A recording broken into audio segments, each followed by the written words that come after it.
Again, friends, it's me, Miss Christina. I'm here with our second reading of Zoey and Sassafras, Grumplets and Pests. We have read chapters 1 through 3 already, and here we are on chapter 4. We've learned about Zoey, who is the girl, her pet, Sassafras, and her little magical friend, Pip, that little purpley pink frog that only she and her mama can see. And then she has a friend too who can't see that creature. What's her friend's name again? Do you remember? Sophie. Her friend Sophie. And she both like insects, and we're learning a little bit about insects and gardening. So we'll continue today with chapter 4, 5, and 6. So these readings are a little bit longer because we are looking at a real chapter book. This is an early chapter book with some pictures, but lots of words, and you guys are so big that you are into sitting and listening to a longer, more complicated story. Great job. And I know that you are a lot like Zoey. You like to solve problems. So that is super fun. I can't wait to see what happens with her garden and the little aphids that she's trying to get rid of so that her kale can grow healthy and she can eat that kale. Yum.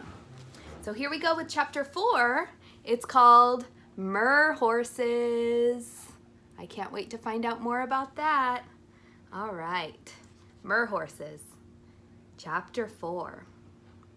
"Hey, cutie," I said to the mer horse I held in my cupped hand underwater.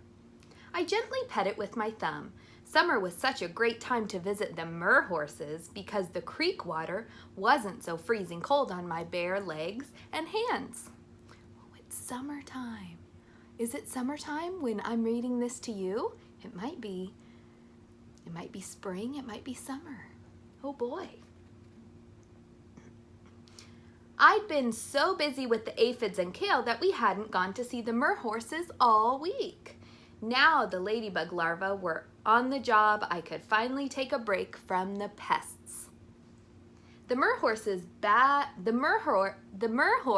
batted its eyelids. Can you do that too? And said something back to me. But without Pip here to translate, all I saw was bubbles.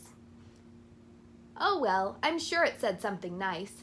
Isn't this one's mane so beautiful, Sassafras? I moved my hands through the water toward where Sassafras was sitting, only Sassafras wasn't there anymore.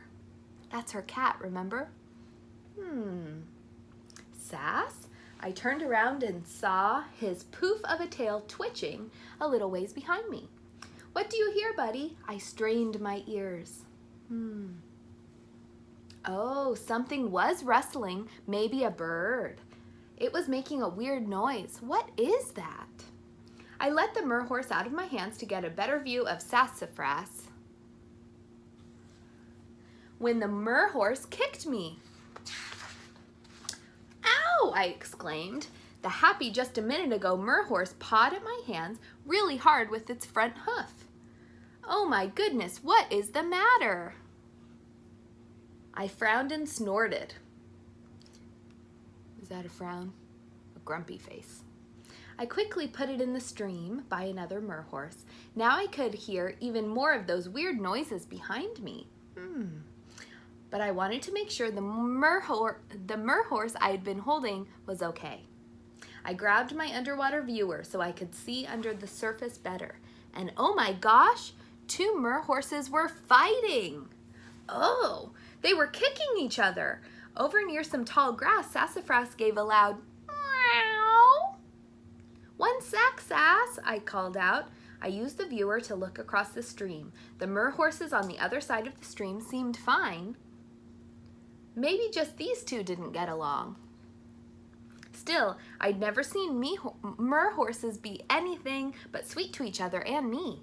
Sassafras chattered. I looked up just as he leapt over some grass, and I ran toward the trees.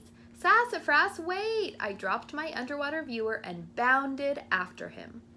He stopped a few feet away and sniffed at something in the sandy dirt. I crouched down and gave him a pet. Whoa, I reached a hand out to touch what he'd found. Those are some seriously weird footprints, I said. What kind of creature left these? Do you have a guess? Here we go. It's chapter 5 and it's called Footprint. Okay, let's see what Sassafras has found. Well, it sort of looked like, it had 5 toes, or maybe 6. Uh-oh. Remembering the footprint was hard now that it wasn't in front of me, Mom nodded and squinted and then nodded some more. Oh yes, her mom knows a lot about animals and plants, and I think she might be a scientist. She knows a lot about science, living things and not living things. Let's see. So, seems like Zoey is asking her mom for information. Mom nodded and squinted and then nodded some more. Then her eyes got big and she held up a finger. I've got an idea, she said, and went to the craft supply closet. She set a big bucket labeled Plaster of Paris on the kitchen table with a thud. Plaster? I asked. I don't want to do crafts right now. I want to figure out what that creature was. Oh, but that's exactly what we're going to do, Mom said. I'd come with you to see the footprint, but your dad might be a little suspicious if we both took off into the forest without inviting him along. Her dad doesn't see the magical creatures either. Oh my. She winked. Can you wink? Just one eye? I'll show you how to make a mold of the footprint so you can bring it back to show me. Whoa, cool, I said. Sassafras, in his excitement, jumped onto the container. I grabbed him and sat with him in my lap on a kitchen chair. Okie dokie, let's see here, Mom mumbled as she grabbed a measuring cup and used it to fill a water bottle with 2 cups of tap water. 2 cups. Okay, let's see. Next, she pulled out a big plastic Ziploc bag and another measuring cup. She measured 4 cups of plaster of Paris powder into the bag and sealed it. Okay, so 2 cups of water and 4 cups of plaster of Paris powder. Okay, that's a recipe.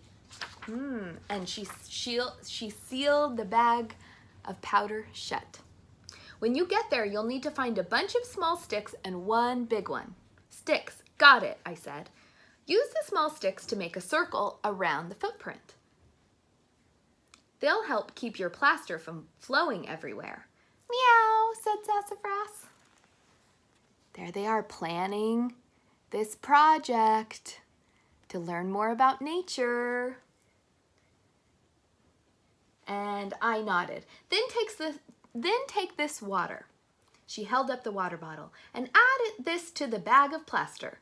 She held up the Ziploc bag as Sassafras touched his nose to it and stared inside.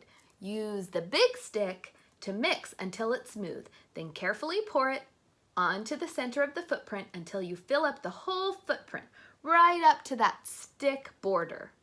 Okay, got it, I said. Then what? Then play for about 30 minutes. After that, check the plaster with your finger, Mom continued. When it's hard to the touch, gently wiggle the plaster off the ground and bring it home to dry overnight. After it's completely dry, you can use a damp paper towel to clean off any remaining dirt. A big grin spread over my face. This is so cool! I hopped out of the chair and gave my mom a big hug. Thank you! That is a cool project. Can I tell you something? It's not related to this story, but that project also works. It works if you have a shape on the dirt, on some hard dirt, or it also works if you do it in sand. So you can put shells and sand and seaweed into the sand at the beach, and you can pour plaster of Paris over it and let it dry. And I learned that from Miss Shelley. It's a pretty cool project. All right. Chapter 6, Making a Mold. Sassafras and I followed all my mom's steps to mix and pour the plaster. There's Sassafras. Let's see what happens. Now we were just waiting for it to dry.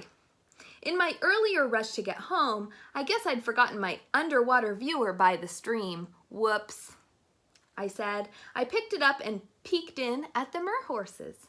I found the one with the really pretty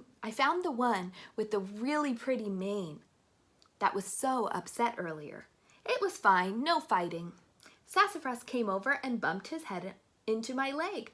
I scratched under his chin and he purred. I guess that merhorse was feeling grumpy. I shrugged. There must be something in the air. Pip was so grumpy yesterday. Huh. I looked down at my cat, but he was staring at some grass that was moving nearby. He chattered and his tail twitched. Oh, he did that before. Let's see. Oh, maybe the creatures who left the footprints were back. He's looking. Sassafras, do you see something? I scooped him up and tiptoed closer. Tiptoe, tiptoe, tiptoe. Aw, it's just a sweet little bunny. Sassafras, I whispered in his ear. He strained to get free. No way, bunny. No way, buddy. You aren't going to chase that cute bunny.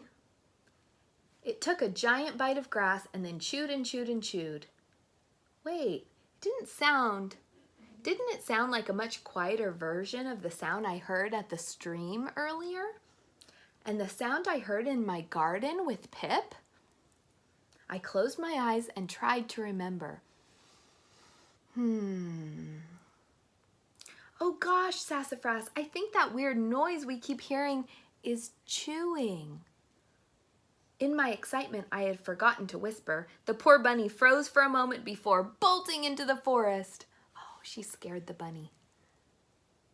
What is she looking at? Oh, I think we're going to go back to the plaster. Let's see. I glanced at the bunny tracks just to be sure, but they look like regular bunny tracks. So whatever was making that louder chewing noise was not a bunny. She's figuring some things out. You notice that? Or not a normal bunny anyway. Sassafras huffed and trotted over to the plaster mold. He pawed it once. Do you think it's ready? I poked it with my finger. Poke, poke, poke. It seemed pretty solid. I wiggled it back and forth a few times and it came free. So chapter 7 is coming up next and it's called Chewing. And it's a question. Chewing? So we'll have to see next time. Maybe we'll find out what the chewing is coming from. It wasn't the bunny. It was louder than a chewing bunny. And it was definitely louder than the chewing aphids. Those little tiny bugs. Do you think you know what it might be?